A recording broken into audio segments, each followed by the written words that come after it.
can make or break an RV adventure. And let's be honest, Google Maps just doesn't cut it as a safe RV planning and navigation tool. He's good at fetch, not so much at return.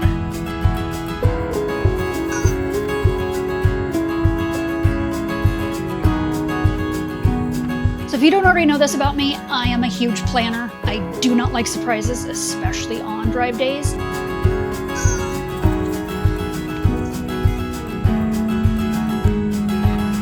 Today, we're diving into why RV Life Trip Wizard is a game changer for RV travelers compared to Google Maps. So over the next couple of weeks, we are going to bring you short segments of videos where I go in depth. Spoiler alert, low bridges and tight turns, not a problem when you plan with the right tools.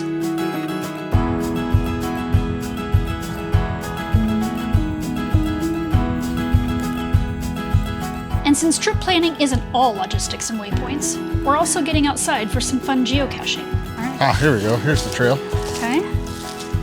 All right, you got about 40 feet, because who doesn't love a good treasure hunt? Oh, found it.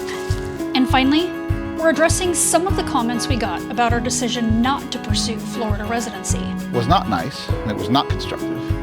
And were we throwing shade? Let's clear the air. If you travel in an RV, you need to see this.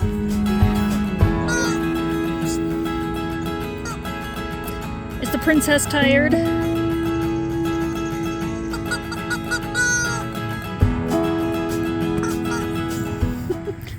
This is not a paid promotion. Nobody sent us a giant check. Trust us, we verified. We just like sharing things that make full-time RV life smoother and easier. Or at least slightly less chaotic. We hope this helps. At least a little. Have you ever planned an RV trip using Google Maps and then found yourself maybe on a sketchy road or coming up on a low clearance bridge? Well, we have once or twice. Our very first trip had us navigating through downtown Indianapolis because we shut off our RV navigation and just used Google Maps. And unfortunately, it routed us through downtown Indianapolis with road construction going on. So if you don't already know this about me, I am a huge planner. I do not like surprises, especially on drive days. And so I've been using RV Trip Wizard since the beginning, even with our 23-foot bumper pull. So I've really dived into their whole suite of tools, and I've learned a lot over the last couple of years, and I just kind of want to bring all of that to you guys. So over the next couple of weeks, we are going to bring you short segments of videos where I go in depth on the different features that you'll find that'll hopefully help make your RV trip planning less stressful and less time consuming. There are some people who don't like RV Trip Wizard because they have said that they've used it in the past and it has given them wrong directions, maybe taken them places that weren't necessarily correct. They've done a lot in the last couple of years to make the navigation a lot more user-friendly. And for all those people who say, well, RV Trip Wizard took me through whatever, this wrong route, and it wasn't safe, I had to turn around. We've had the same issue with our Garmin. Other people have used other things like Compendium stuff. I mean, you're gonna find that no matter what. But I found that when you compare the Garmin to the Google Maps to the RV Trip Wizard is just the best all around at navigating you safely. And again, just offers you that whole suite of tools just to make that whole trip planning process just so much smoother. All right, so whether you were a months in advance planner like me, or you like to kind of fly by the seat of your pants and just plan maybe a day in advance, RV Trip Wizard has all the tools that you need to get you there safely. Don't get me wrong. Google Maps is great for getting you to the grocery store once you've actually settled into your site, but it doesn't take into account your RV's height, width, or whether or not you're taking propane along when it's planning a safe route for you to get from point A to point B. So here we have the same trip planned out in both Google Maps and RV Trip Wizard. Google Maps has us at only 200 miles, whereas RV Trip Wizard wants us to go an entire 100 miles over that, so 300 miles total. So why? Well, if you didn't know any better, you see right here on the west side of Zion is this little thing called the Zion Mount Carmel Tunnel.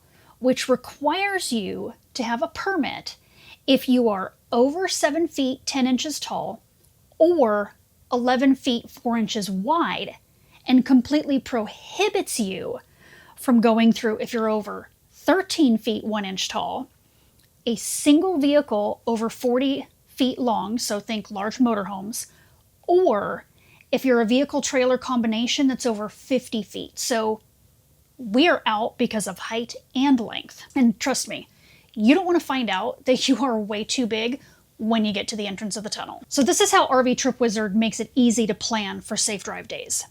So I've already got my trip built in RV Trip Wizard. So for this trip, we're going to go from Page, Arizona to Springdale, Utah, which is right outside Zion.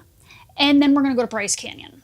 So I've got that in there. Now, in order for RV Trip Wizard to know to route you around the tunnels, around the low overpasses and things like that, it has to know your RV's information, height, weight, length, all that. So to save it for all of your trips and make it a default, you'll go ahead and click on this little person icon up in the upper right, and then default settings, and then RV info. So I've already got all of our information in here. I have us listed at 13 feet 6 inches tall, 62 feet because it wants to know the total of us combined. And then I've got 27,000 pounds for the weight. Now, it doesn't really say to do that. It says the RV, but for safety reasons, especially going across like those old country bridges and stuff, we want to know that we're combined, safe to get across. So we just went ahead and entered our total weight in there. So once you have all that information in there, you just go ahead and hit Save Default Settings. And then RV Trip Wizard will now route you around all of those things that it's just not safe for you to go through.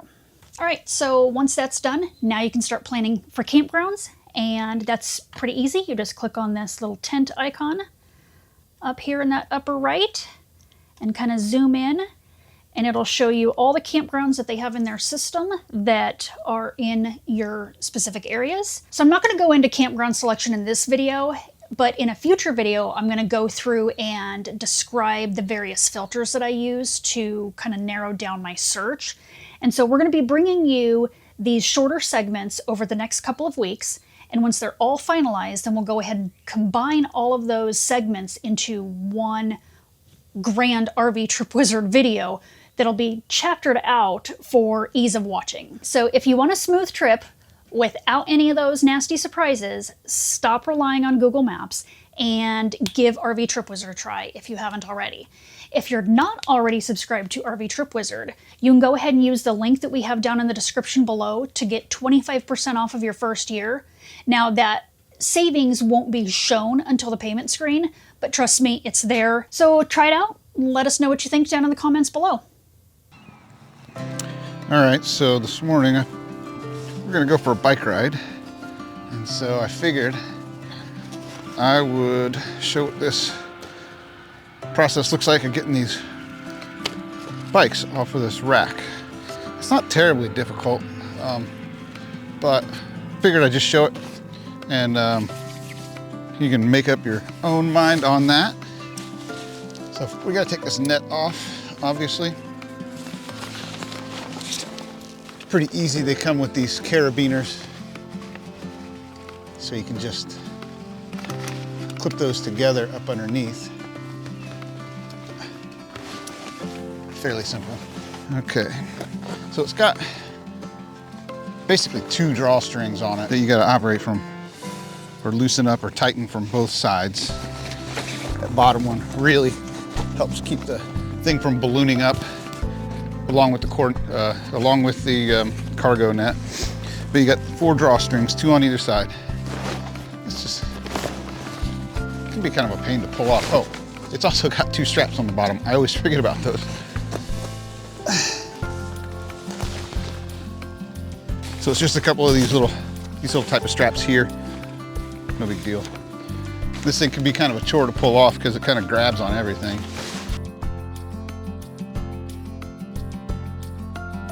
Net cover does a pretty good job too of keeping the bikes clean when you're driving through the rain. You don't get a lot of splash up from underneath. because those drawstrings and those straps keep everything pretty much closed off down there, so you don't get a lot of just road grime on the bikes. The rest of this is just taking off a couple of straps and then pulling the bike down. So something I haven't talked about yet is how we secure the bikes and the bike rack to the rig. So basically what we have is down here, we can see there's a lock and a bike lock cable. And this lock goes through the bolt that secures the bike rack to the receiver. And then the bikes themselves have got this triangular piece that hangs down right back here behind the pedals. And so I just run that bike lock cable through those little triangular pieces. So the lock secures the bike rack itself to the rig, and then that bike lock cable then runs through both pieces of frames on the bikes. But the idea here is just to deter the average person that, you know, might see a quick opportunity to make off with a couple of electric bikes.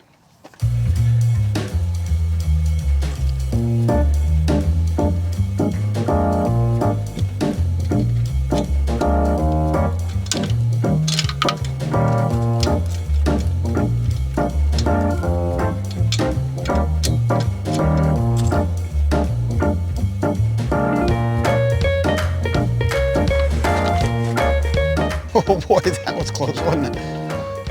And now that everything's unlocked and unstrapped, it's really just a matter of just picking them up and pulling these things off. It's super easy.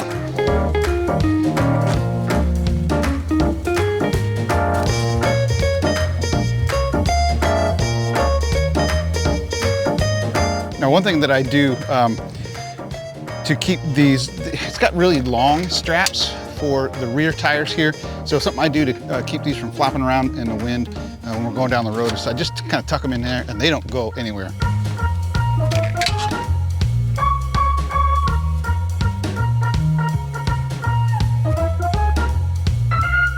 There we go, that's all there is to it. I normally just kind of fold these down like this and then just put the whole bike rack up just so it's kind of out of the way when we don't have the bikes on it.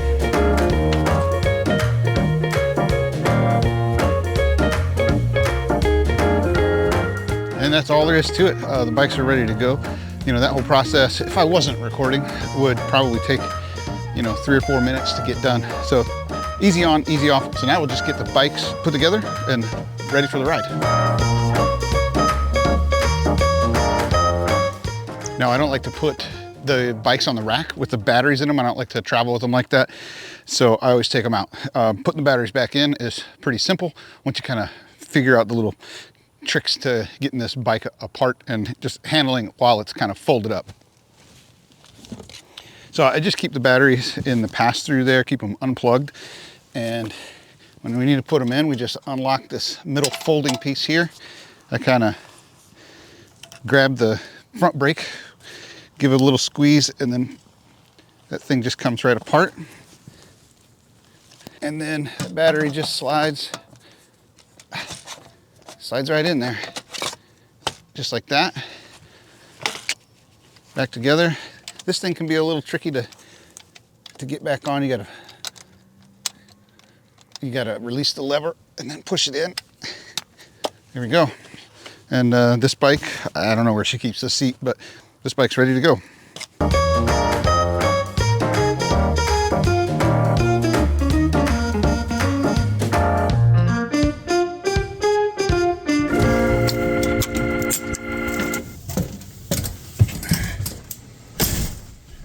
You done messing around, ready to go for this bike ride? Yeah. I got the bikes off. Okay. All for you. Okay. I was doing important things. Sure. I was working on our budget, trying to track what we spend. Feeding your face, I see. Working on the boondocking video. And our plans after we leave Brownsville. So. Okay. Good job. Now. Let's go. Yep. Get your bathroom break out of the way. So we're trying geocaching again this morning. She's not prepared. Are you ready now? I think I'm ready.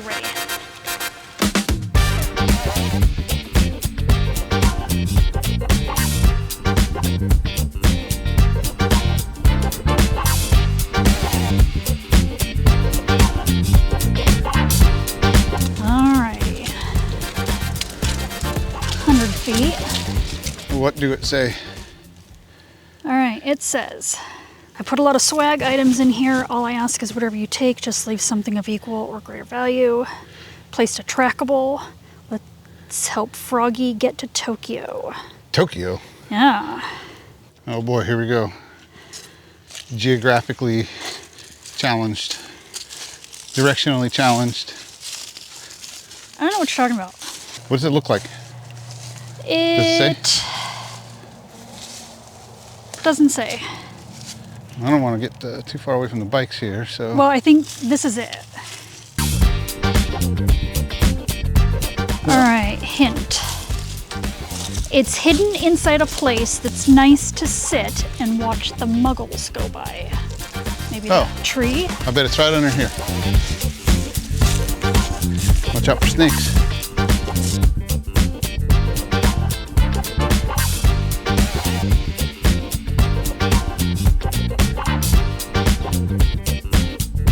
All right, so. I mean, this has got to be it, right? I mean, it looks like this would be the perfect place to sit and watch people go by.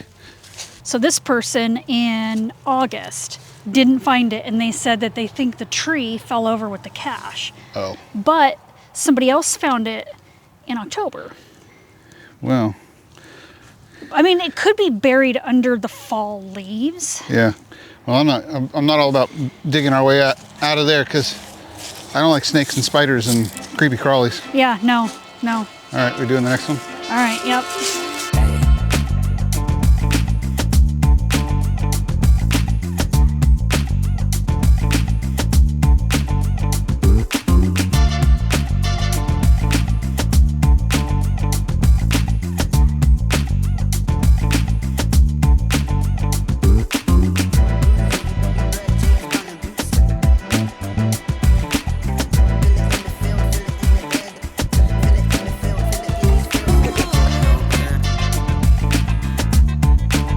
Okay, I don't know if we can see that on the map there. So it's apparently right over that way somewhere. And what were the notes on it again? If you look closely, there's a small trail next to the cache when you get there. I think right here.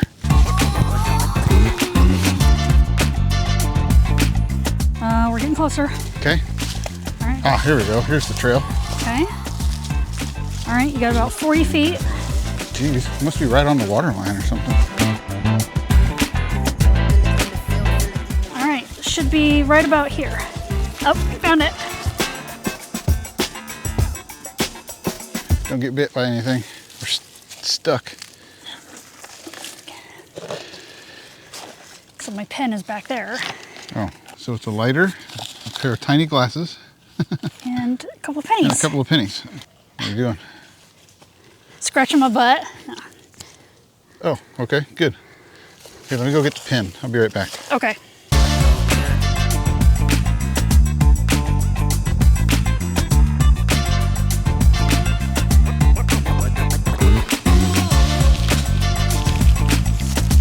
There's your pen. Hi, thanks. Well, I'm going to stick one of our stickers in here. Okay. Put one on the log. Okay.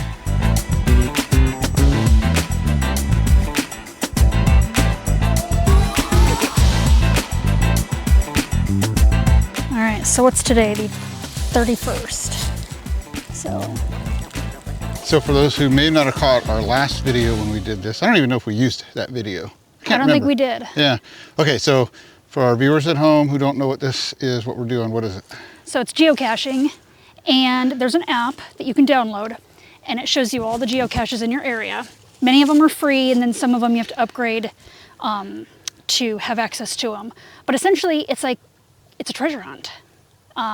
It gives you coordinates, gives you, you can click on a link and it'll give you driving directions. And then once you're there, you just navigate to whatever it is.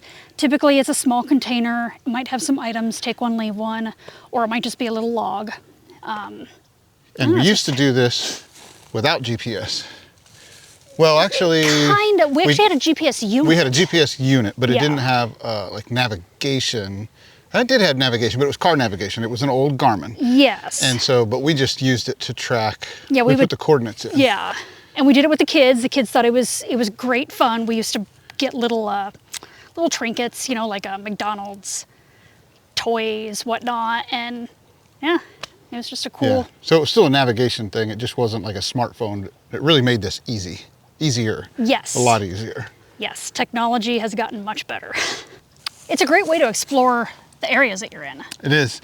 And we went through a big park. It must have been some municipal park there. They had a baseball stadium. That's actually where the RV park is part of it. Oh. That whole thing. Oh, okay. So we're just kind of detached from it then. So I got to take this shirt off. Don't worry, I have another one on underneath. Ooh. Okay, so we're gonna act about, I don't know, 35 years younger here.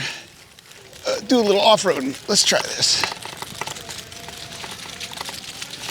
Ooh. Yeah!